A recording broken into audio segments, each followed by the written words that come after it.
नमस्कार, मी श्वेता. आज आपण गणपती बाप्पांसाठी पंचखाद्य हा पारंपरिक गणपतीचा प्रसाद कसा करायचा ते पाहणार आहोत. तर पंचखाद्यामधील पदार्थ म्हणजे ख पासून सुरुवात होणारे 5 पदार्थ. तर त्यासाठी इथे मी खारीक घेतलेली आहे, खजूर घेतलेला आहे, खसखस घ्यायची आहे, खडीसाखरेची पावडर घेतलेली आहे आणि सुकं खोबरं घेतलेलं आहे. तर आता आपण पंचखाद्य कसं करायचं तर ते पाहूया. तर सुरुवातीला एका पॅनमध्ये मी खारकीचे तुकडे जे बिया काढून खारीक घेतलेली आहे तर ते एका पॅनमध्ये घेते. यातील फक्त मॉइश्चर कमी होण्यासाठी फक्त आपल्याला खारीक गरम करून घ्यायची आहे, म्हणजे मिक्सरवरती इझिली पटकन बारीक होईल. तर अगदी 1 ते 2 मिनिट खारीक आपल्याला अशी गरम करून घ्यायची आहे. त्यानंतर एका छोट्या मिक्सरच्या भांड्यामध्ये मी खारीक काढून घेते आणि मिक्सरवरती जाडसर वाटून घेणार आहे. आता सेम त्याच पॅनमध्ये पुन्हा आपल्याला खजूर घ्यायचा आहे. खजूरसुद्धा जास्त गरम करायचा नाही, अगदी 2 मिनिट हलकासा हाताला गरम लागेल इतपतच आपल्याला खजूर गरम करून घ्यायचा आहे. आता मी खजूर गरम करून घेते आणि ज्या भांड्यामध्ये आपण मिक्सरमध्ये खारकीची पावडर बनवली आहे त्यामध्ये हा खजूरसुद्धा काढून घ्यायचा आहे. जाडसर खारकेची पावडर बनवून घेतलेली आहे, त्यामध्ये मी खजूर घालते आणि पुन्हा एकदा हे आपण मिक्सरवरती बारीक वाटून घेणार आहोत. आता सेम त्याच पॅनमध्ये 1 ते 2 चमचे साजूक तूप घालायचं आहे आणि याच्यामध्ये 1 चमचा खसखस घालायची आहे. साजूक तुपावरती खसखस छान फुलवून घ्यायची.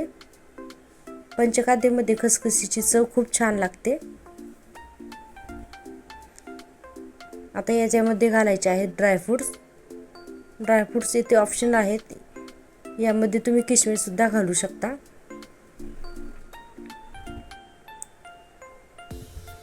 तर तुपामध्ये किशमिश थोडे परतून घ्यायचे ड्रायफ्रूट्स आणि आता याच्यामध्ये सुकं खोबरं जे मिक्सरवरती मी बारीक फिरवून घेतलेलं होतं तर ते घालायचं आहे. तर सुकं खोबरं पॅनमध्ये घातल्यानंतर लगेचच गॅस बंद करायचा.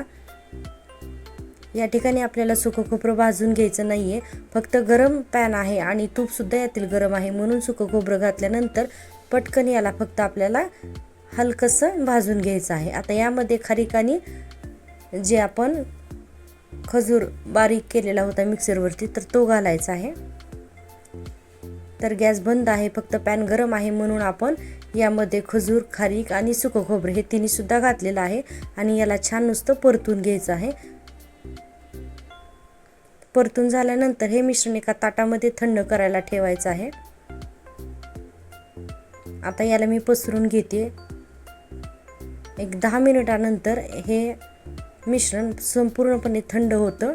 तर थंड झाल्यानंतर याच्यामध्ये खडीसाखर जी मी घेतलेली होती त्याची पावडर बनवून तर ती घालायची आहे, पण मिश्रण पूर्णपणे थंड झालं पाहिजे.